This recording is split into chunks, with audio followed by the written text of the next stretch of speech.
Good day. My name is Wilmay van Niekerk and I'm the SAOPSA Community Service Portfolio for Alder. SAOPSA stands for the Society of Industrial and Organizational Psychology of South Africa and is a member-based non-profit organization established to enhance the industrial and organizational psychology profession in South Africa. Today's topic is around community service and the current challenges in South Africa. And we have Andrew Morris and Kongilani Bila joining us for the interview. So Andrew Morris is a registered industrial and organizational psychologist who holds a MSc in occupational psychology from the University of Leicester in the United Kingdom. He has worked in various countries such as South Korea and UK, but has practiced as an IOP specifically in the South African context. He has worked for some of South Africa's biggest and most dynamic organizations, from SOEs to top-tier management consultancies. He is also a regular contributor to SAOPSA. He is currently a consultant with JVR Africa Group, where he finds an outlet for his passions in psychometrics and team or organizational interventions based on sound evidence-based approaches. Then Kongilani. She grew up in Kempton Park with 4 siblings and her parents. Her biggest goal in life is to learn an African language, especially Tonga, the tribe to which she belongs. Kongilani is currently an associate and intern in industrial psychology at PwC. She holds a master's degree in industrial psychology and is a member of both SABPP and SAOPSA. In 2019, Kongilani was honored with an award for top honor students in the College of Business and Economics at UJ. It is her ultimate dream to become an industrial psychologist. Her aim is to optimize organizations through understanding human behavior in the workplace, as well as getting the best out of employees by ensuring that they are effective and satisfied at work. So we welcome you, Andrew and Kongi, and thank you for joining me. Thank you for having us. So we're going to have a little bit of a shop talk about South Africa's current and social economic challenges, as well as your community service and involvement with the Ignition program. Okay. So, during the State of Nation address, President Cyril Ramaphosa has mentioned 3 priorities he will focus on, as well as other key issues. So just to quickly go through the 7 focus areas, it is economic transformation and job creation, education, skills and health, consolidating the social wage through reliable and quality basic services, spatial integration, human settlements and local government, social cohesion and safe communities, a capable, ethical and developmental state, and a better Africa and world. So with this in mind, and then 2 other interviews I also did about career guidance and career development in South Africa, especially in the new world of work. I've got a few questions for you. Okay, so first, Kongilani, what exactly is the Ignition program and how does it work? So Ignition is an organization that works with kids from Alexandra and really helping them transition from matric to university. Okay, perfect. Thank you for sharing that. Andrew, one of the priority areas which we just read is the education, skills and health. So do you think that this program is part of a solution for this area, and will you kindly explain some of your thoughts and experience around this? Yeah, most definitely. Absolutely assists. I think there's more companies and institutions, etc., that actually assist financially, but there's fewer that actually offer that support through the actual life cycle of a student at university. And that's what I appreciate about Ignition. It doesn't just offer the financial support, but it's got a matrix of support opportunities from mentoring all the way through to make sure that people that start are actually able to finish their studies. Okay, so you've got that human element. Exactly, that. For sure. Okay.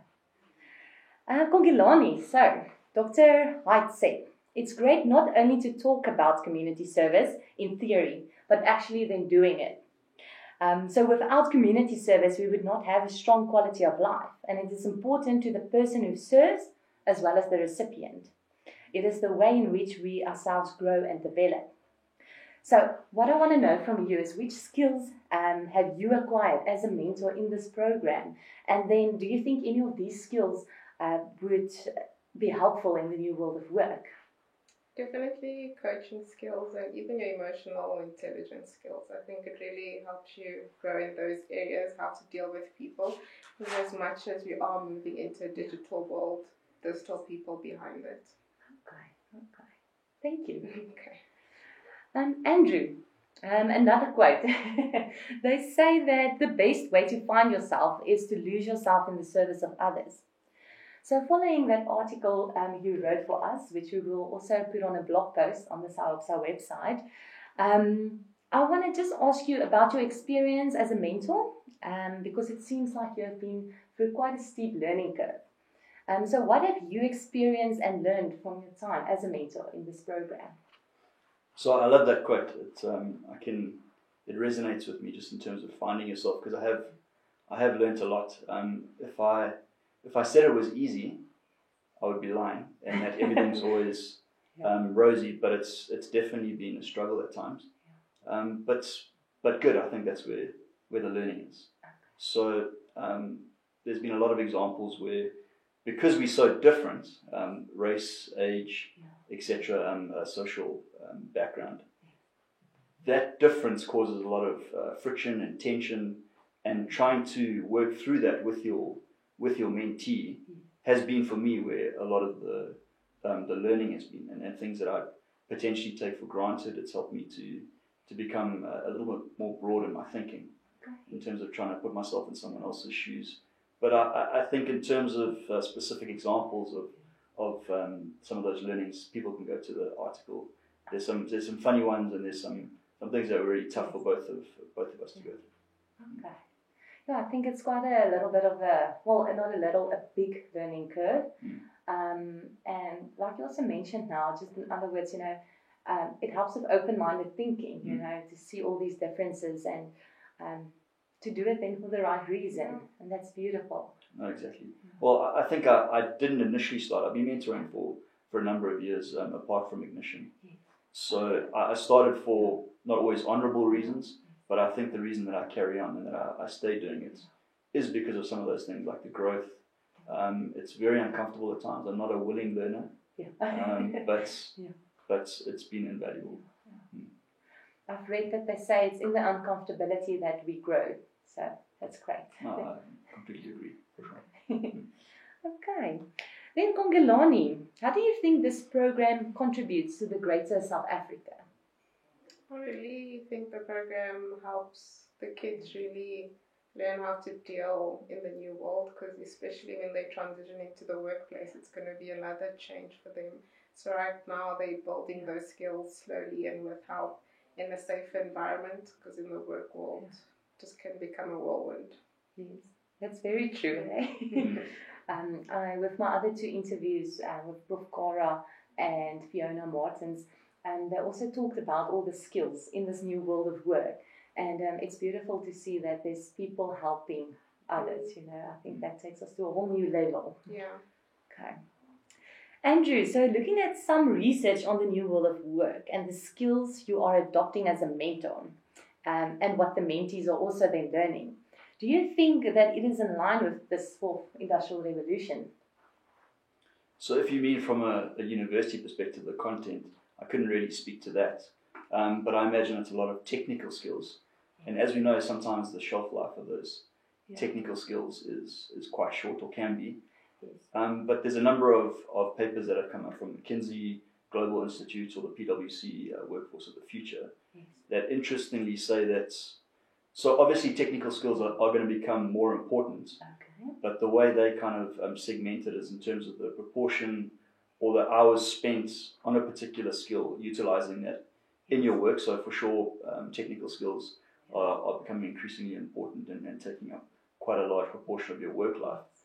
But social skills or emotional skills like empathy, for example, they don't become less important. They still take up a significant proportion of your time at work. And it's interestingly going to be more, in terms of their projections, more than the technical skills, although the time that you spend on technical skills does increase.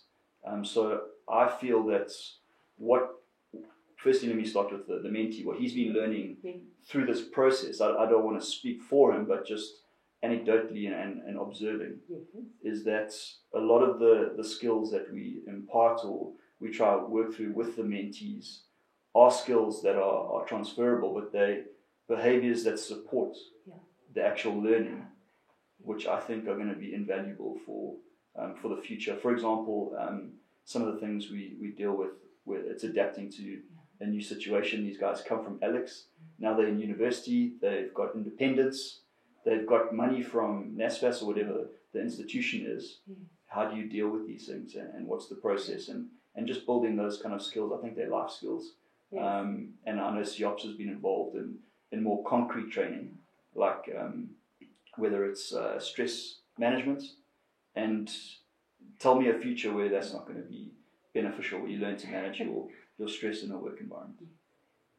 From my perspective, I think, again, when you think of some of the research that's come out from PwC, what they were saying, skills like obviously creativity, leadership, but they spoke specifically about empathy, how that's going to be critical for the future world of work.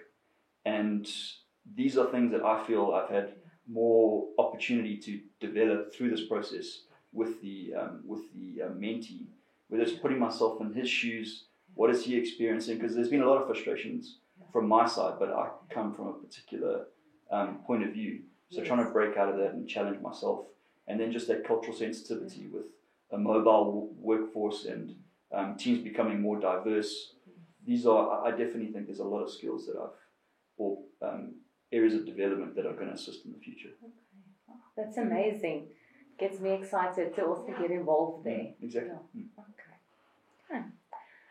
And then lastly, do you guys think, or can South Africans get more involved? You said it's here in Alexandra, so maybe it's more in Johannesburg. So is there specific, can anyone get involved? Is it just people here? Can you just tell me a little bit more about that? Can take that, Andrew. Sure. Yeah. So it's difficult because obviously the focus from Ignition is to build a relationship with these students, and what they normally do is they'll have an intake at the beginning of the year with the idea to training these potential mentees. So if someone was interested now, it would be quite a process in terms of when they could actually start mentoring. But I think to put their name in the hat would be the first point of call. But there's other things apart from Ignition that people can get involved in. I think there's no lack of opportunities in South Africa to contribute. But I think from a SIOPSA perspective, because we're trying to build a sustainable relationship with Ignition and actually make a difference apart from doing just a hit and run, it's about the longevity, so being willing to mentor over the long haul, and also being aware that you might only start at the beginning of a potential year. I love that. I like it when it's not only a once-off thing, but a continuous thing. I think that's really where the commitment and the help and the growth comes in. Exactly, and it's kept me committed, because it would have been easy for me to give up at times and say, I'm just doing that 1 year. Yes. And I don't want to do that, because it has been uncomfortable, but because of the growth. And I think the benefit of this process has been in the relationship building. I think in the beginning of my mentoring journey with this particular mentee it was quite clinical, and I was all about business. Let's do a study schedule and plan your budgets, but we were just not connecting. Okay. So that's when I realized that the relationship is actually more important, and that can be the conduit for sharing experiences and knowledge and skills. Yeah. But that for me is the difficult part. It's building the relationship, spending the time, just getting into each other's lives. Okay. Yeah. Now I can believe that's challenging, but that is something you've learned, hey, rather than just focusing on the actual training and skills that transfer, but just that human contact. Yeah, exactly. I love the human element. It's my passion. Okay. So thank you, Andrew and Kongi. Thank you so much for joining me in this interview and for sharing your opinions, your experience, and what you've learned. I'm very excited to share this on our SIOPSA YouTube channel for everyone to see. And in March, then also we will also publish the article on our website. So everyone is welcome to go and look at it. So, in the words of Mother Teresa, she said, if you can't feed 100 people, only feed one. So thank you very much once again, and have a lovely day. Thank you You for as having us. well, thanks. Can I just say one more thing? Yes, From of us, course. if people do want to get involved, Yes. SIOPS is running a career counselling sort of process with some of these students, Okay. with the idea of helping interns that might not be able to find these opportunities. So we're trying to connect the need with Ignition and SIOPS, so that's another potential avenue that member and emerging psychologists can get involved in if they want to. And just on that, who do they contact then? Can they look on Google, type in Ignition program? How do you get in contact? So we've sent out communications to members. If people aren't members and they want to still potentially be a part of it, remembering that there is going to be a selection process. We only have a small amount of people that we can take. I think it's 20 or so. Okay. But to contact the Johannesburg branch, and then we will send communications. Perfect. Then we'll put those details at the bottom of this video. Fantastic. For Please do. people. Okay.